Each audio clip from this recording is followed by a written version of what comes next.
ہم اپنا آج کا سبق شروع کرتے ہیں۔ اعوذ باللہ من الشیطان الرجیم، بسم اللہ الرحمن الرحیم۔ اور سورہ النحل شروع ہو رہی ہے۔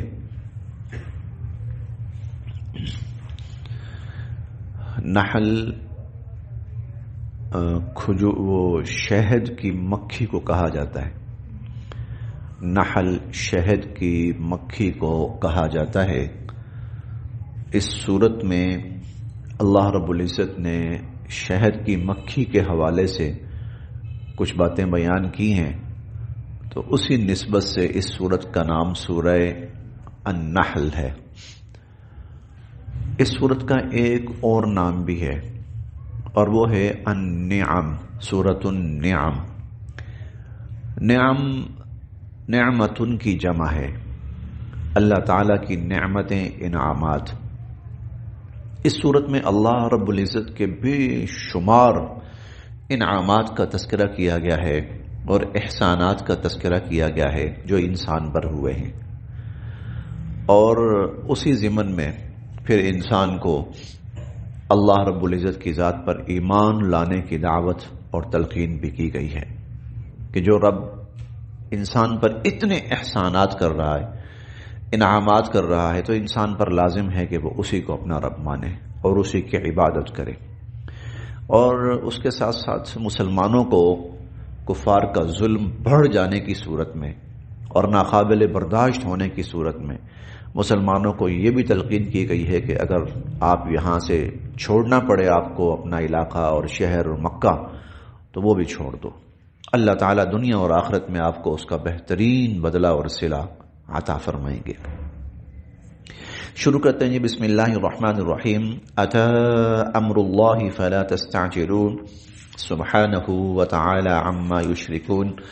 اتی آ چکا، امر اللہ اللہ کا حکم، اتی آ چکا، امر اللہ اللہ کا حکم، فلا بس نہ، تستعجلوا تم جلدی مچاؤ، فلا تستعجلوا بس تم اس کے لیے جلدی نہ مچاؤ۔ سبحانہ پاک ہے اللہ کی ذات، وتعالی اور برتر ہے، عما اس سے جو یشرکون لوگ اللہ کے ساتھ شرک کر رہے ہیں۔ سبحانہ وتعالی عما یشرکون، اللہ کی ذات پاک ہے اور برتر ہے اس سے جو اللہ کے ساتھ شرک کر رہے ہیں۔ یہ مضمون بارہا آ چکا ہے۔ اللہ کا حکم آ چکا ہے، کون سا حکم؟ اور اس کی جلدی نہ بچاؤ، اس کا مطلب کیا ہے؟ کفار کو جب ایمان لانے کی ترغیب دی جاتی تھی اور ایمان نہ لانے کی صورت میں اللہ کے عذاب کی وعید سنائی جاتی تھی تو وہ مذاق اڑاتے تھے کہ کب آئے گا؟ آپ تو کہتے ہیں عذاب آئے گا آئے گا، آج تک نہیں آیا۔ یہ سب بناوٹی باتیں، یہ سب بناوٹی باتیں ہیں، بنی بنائی باتیں ہیں، گھڑی ہوئی باتیں ہیں۔ کوئی عذاب نہیں ہے، کوئی وحی نہیں ہے۔ اس اللہ تعالیٰ نے جو سورت کی ابتدا فرمائی ہے، فرمایا کہ آ چکا ہے۔ اچھا، یہ کسی چیز کی حتمی اور قطعی شکل ہوتی ہے، وہ کیسے؟ دیکھیں، عذاب تو آئے گا، تو آئے گا، ابھی آیا نہیں ہے۔ عذاب تو آئے گا، تو ہونا یہ چاہیے تھا عذاب آنے والا ہے، آ کر رہے گا، اس کی جلدی نہ مچاؤ۔ لیکن اس کو اللہ تعالیٰ نے ماضی کے لفظ سے بیان فرمایا ہے کہ جیسے گزشتہ زمانے میں یہ کام ہو چکا ہے، اور گزشتہ زمانے میں جو کام ہو چکا ہوتا ہے وہ قطعی اور یقینی ہوتا ہے، اس میں تو کوئی شک و شبہ ہوتا ہی نہیں ہے۔ جیسے مثال کے طور پر میں کہتا ہوں فلاں شخص کا انتقال ہو چکا ہے، تو قطعی اور یقینی بات ہے۔ ایک یہ کہ فلاں شخص کا انتقال ہوگا، وہ تو جب ہوگا تب ہوگا، کب ہوتا ہے؟ 6 مہینے، سال، 2 سال، 10 سال، 20 سال، 50 سال۔ لیکن ماضی کا جو واقعہ ہے وہ تو قطعی اور یقینی ہے۔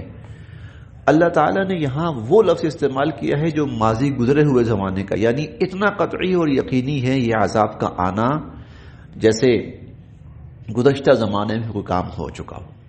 اتا امر اللہ، آ چکا ہے اللہ کا حکم. فلا تستعجلوا، تم یہ جلدی جلدی والی باتیں نہ کرو. اب اگلا جملہ جو ہے وہ عذاب کی وجہ بیان کی جا رہی ہے. یہ عذاب جو تم پر آئے گا تو کیوں آئے گا؟ اس لیے آئے گا کہ تم اللہ کے ساتھ شرک کا ارتکاب کر رہے ہو. حالانکہ اللہ کی ذات ہر قسم کے شرک سے پاک ہے. جو شرک تم لوگ کر رہے ہو اللہ کے ساتھ، اللہ اس تمام شرک سے پاک، منزہ اور بری ہے. سبحانہ، پاک ہے اللہ، وتعالی، اور برتر ہے، عما، اس سے جو یشرکون، یہ لوگ اللہ کے ساتھ شریک ٹھہراتے ہیں. ينزل الملائکۃ بالروح من امرہ علی من یشاء من عبادہ. ينزل، اتارتے ہیں اللہ رب العزت، الملائکہ، فرشتوں کو، بالروح، روح جبرائیل امین کے ساتھ. اللہ تعالیٰ فرشتوں کو اتارتے ہیں. روح جبرائیل امین کے لیے یہ لفظ استعمال ہوتا ہے. جبرائیل امین کے ساتھ اتارتے ہیں، من امرہ، اپنے حکم سے، علی من یشاء، جس پر چاہتے ہیں، من عبادہ، اپنے بندوں میں سے. اللہ تعالیٰ فرشتوں کو، جبرائیل امین کو اپنے حکم سے بھیجتے ہیں، اتارتے ہیں اپنے بندوں میں سے جس پہ چاہتے ہیں. یہ جواب ہے حضور علیہ الصلوۃ والسلام کی نبوت اور رسالت کا، کہ حضور کو نبوت اور رسالت کیوں ملی؟ اللہ کا فیصلہ ہے. اللہ فرشتے اتار رہے ہیں تو اللہ نے کہاں اتارنے؟ اللہ کا فیصلہ ہے. اور جس پر اتارتے ہیں تو اس کا کام کیا ہوتا ہے؟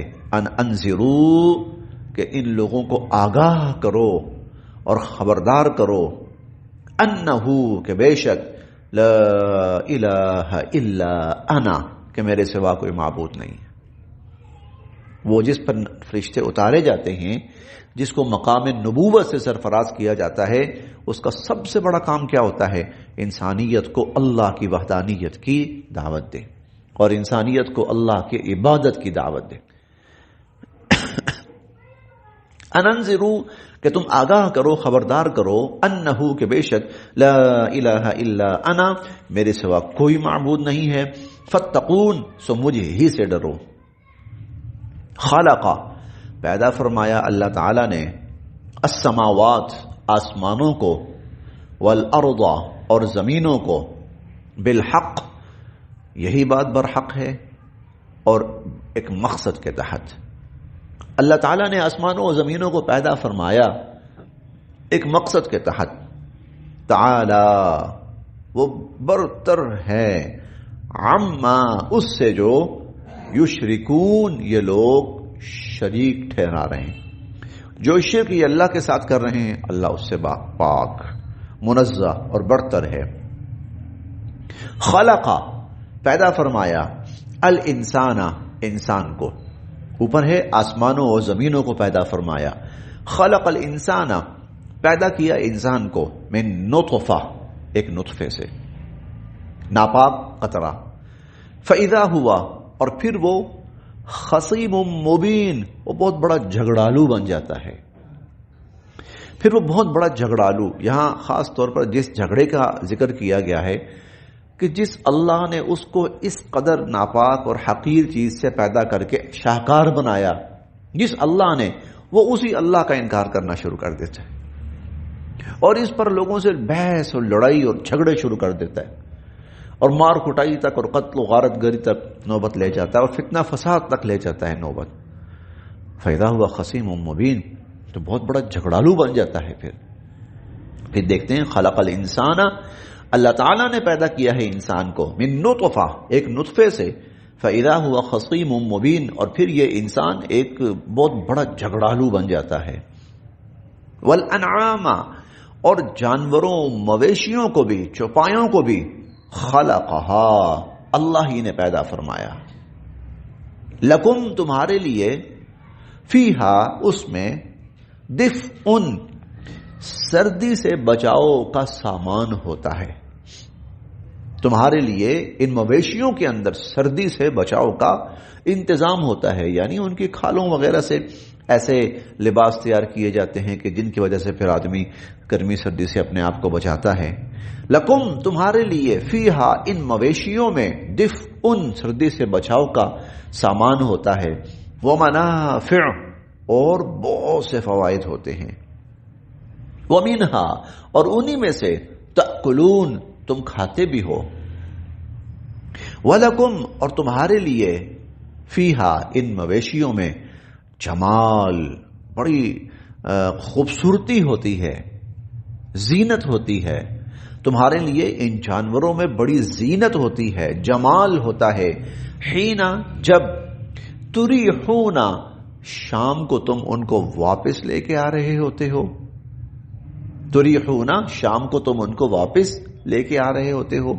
وحینا اور جب تسرحون صبح کو تم انہیں لے کے جا رہے ہوتے ہو. جن کے جانور ہوتے ہیں اور خاص طور پر چرنے والے ہوتے ہیں تو صبح ہوتی ہے تو وہ اپنے جانوروں کو لے کر نکل پڑتے ہیں.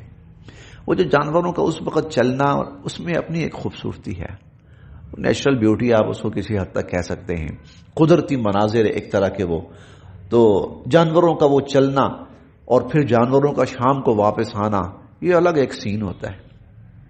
وَلَكُمْ فِيهَا جَمَال تمہارے لیے بڑی خوبصورتی ہے، زینت ہے، جمال ہوتا ہے. حین تریحون جب تم شام کو ان کو واپس لے کے آ رہے ہوتے ہو، وحین تسرحون اور جب صبح تم ان کو لے کے جا رہے ہوتے ہو. وتحملوا اور یہ اٹھاتے ہیں اثقالکم تمہارے بوجھوں کو، اور یہ جانور تمہارے بوجھوں کو سامان بوجھ اٹھاتے ہیں. الی بلد ان جگہوں تک لم تکونوا کہ نہیں ہوتے ہو تم بالغی وہاں تک پہنچ سکنے والے. لم تکونوا بالغی تم وہاں تک پہنچ سکنے والے نہیں ہوتے، الا مگر بشق الانفس جانوں کی بڑی ہی مشقت کے ساتھ. تم اگر یہ سامان اٹھا کے لے کے جاؤ تو بڑی مشقت کے ساتھ وہاں تک پہنچ سکو، تو یہ جانور آسانی کے ساتھ تمہارا بوجھ وہاں تک پہنچا آتے ہیں. وَتَحْمِلُ أَثْقَالَكُمْ اور یہ جانور اٹھاتے ہیں تمہارا بوجھ إِلَى بَلَدٍ ان جگہوں تک لم تکونوا بالغیہ جہاں تک تم نہیں پہنچ سکتے، الا بشق الانفس مگر جانوں کی بڑی ہی مشقت کے ساتھ. ان ربکم بے شک تمہارا پروردگار لرؤوف الرحیم بہت مہربان اور بہت رحم کرنے والا ہے. والخیل مکان بنانا ہو نا، مکان تو سامان آتا ہے جو مٹیریل وغیرہ آتا ہے، تو کئی دفعہ یہ گدا گاڑی وغیرہ اس پر بھی لوگ لاتے ہیں، خاص طور پر سیمنٹ اور بجری وغیرہ تھوڑی مقدار میں ہو. 20-25 بوریاں اس کے اوپر سیمنٹ کی آ جاتی ہیں اور ایک پھیرے کے اندر وہ جانور 20-25 جو ہیں وہ پہنچا دیتا ہے اور انسان کو اٹھانی پڑ جائے، یقیناً. کچھ عرصہ پہلے تک ٹانگے چلتے تھے، تو ٹانگے میں پیچھے جو وہ سواری ہوتی ہے اس پر 5-6 آدمی بیٹھ جاتے تھے. تو 5-6 آدمیوں کو بندہ خود اٹھائے. وَتَحْمِلُوا أَثْقَالَكُمْ تمہارا بوجھ اٹھاتے ہیں، إِلَى بَلَدٍ ان جگہوں تک لم تکونوا بالغیہ تم نہیں پہنچ سکتے، الا بشق الانفس مگر بہت ہی مشقت کے ساتھ. ان ربکم لرؤوف الرحیم بے شک تمہارا رب بہت مہربان رحم کرنے والا ہے. والخیل اور گھوڑے، والخیل اور گھوڑے، والبغال خچر، والحمیر اور گدھے، لترکبوہا تم ان پہ سوار ہوتے ہو، تم ان پر سوار ہوتے ہو. وزینہ سواری کے علاوہ یہ تمہارے لیے ایک خوبصورتی ہے، زینت ہے تمہارے لیے. جیسا کہ اب ہم دیکھتے ہیں جانوروں کی بڑی مختلف ہمیں ویڈیوز ملتی ہیں، ہم دیکھتے ہیں کیا خوبصورتی اور جمال ہے ان کے اندر. وزینہ اور ان کے اندر تمہارے لیے بڑی خوبصورتی ہے. اور گھوڑے پہ سواری کرنا یہ بندے کے لیے ایک شان ہے. گھوڑے پہ سواری کرنا یہ بندے کے لیے ایک شان کی بات ہے. تو والخیل اور گھوڑے، والبغال خچر، والحمیر گدھے، لترکبوها یہ اس لیے ہوتے ہیں تاکہ تم ان پر سواری کرو. وزینہ اور اس میں تمہارے لیے جمال اور خوبصورتی ہے. وَيَخْلُقُ مَا لَا تَعْلَمُونَ اور اللہ تعالیٰ پیدا کرے گا ما لا تعلمون جو ابھی تم نہیں جانتے. وَيَخْلُقُ مَا لَا تَعْلَمُونَ اور اللہ پیدا کرے گا جو ابھی تم نہیں جانتے. یعنی ابھی تو تمہارے پاس یہی سواریاں ہیں نا، گھوڑا ہے، خچر ہے، گدھا ہے. ابھی اللہ اور سواریاں پیدا کرے گا جو تم نہیں جانتے. چنانچہ اس کے بعد پھر بہت سواریاں آئی. اب تو کوئی انتہا نہیں ہے. وعلی اللہ اور اللہ کے ذمے ہے قصد السبیل سیدھا راستہ دکھانا. سیدھا راستہ دکھانا اللہ کے ذمے ہے. ومنہا جائر اور کچھ ٹیڑھے راستے بھی ہیں. اللہ کے ذمے ہے سیدھا راستہ دکھانا اور کچھ ٹیڑھے راستے بھی ہیں. وَلَوْ شَاءَ اگر اللہ تعالیٰ چاہتے لَهَدَاكُمْ اجمعین تو تم سب کو ہدایت دے دیتے. اللہ نے یہ سواریاں پیدا کی ہیں تاکہ تمہیں لے کر سفر پہ روانہ ہو اور تم راستے طے کرو ان سواریوں کے ذریعے. اسی لیے اللہ نے اسی طرح اللہ نے ایک سفر آخرت کا بھی رکھا ہے اور اس آخرت کے سفر کا راستہ اللہ نے دکھا دیا ہے. ہاں ومنہا جائر کچھ ٹیڑھے راستے بھی ہیں جو شیطان اور گمراہ لوگوں کے بنائے ہوئے ہیں، اس پر بھی لوگ چلتے ہیں، جبکہ اللہ نے تو سیدھا راستہ دکھا دیا ہے. وَلَوْ شَاءَ اگر اللہ چاہتے لَهَدَاكُمْ اجمعین تم سب کو ہدایت دے دیتے، لیکن اب سیدھا اور غلط راستہ تمہارے سامنے ہے. هُوَ الَّذِي اللہ ہی کی ذات ہے انزل جس نے اتارا من السماء آسمان سے ماء پانی. اللہ ہی کی ذات ہے جس نے آسمان سے پانی اتارا. لکم تمہارے لیے منہ اس میں سے شراب پینے کی چیزیں بھی ہیں، اس پانی سے پینے کی چیزیں بھی ہیں. ومنہ شجر اور اسی سے پھر درخت بھی اگتے ہیں. فیہ تسیمون جس میں تم اپنے جانوروں کو چراتے ہو، جس میں تم اپنے جانوروں کو چراتے ہو. اللہ تعالیٰ نے آسمان سے پانی اتارا. لکم منہ شراب اور تمہارے لیے اس میں پینے کی چیزیں بھی ہیں. ومنہ شجر اسی سے درخت بھی اگتے ہیں. وفیہ تسیمون اور اسی میں تم اپنے جانوروں کو چراتے بھی ہو.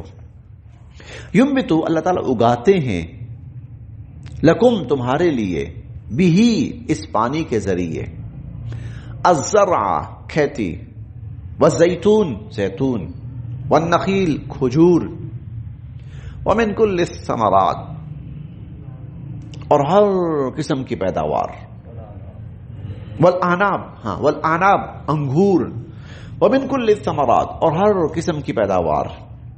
ینبت لکم بہ الزرع اللہ تعالیٰ اگاتے ہیں تمہارے لیے اس کے ذریعے کھیتی، والزیتون زیتون، والنخیل اور کھجور، والاعناب اور انگور، ومن کل الثمرات اور ہر قسم کی پیداوار اللہ تعالیٰ اگاتے ہیں.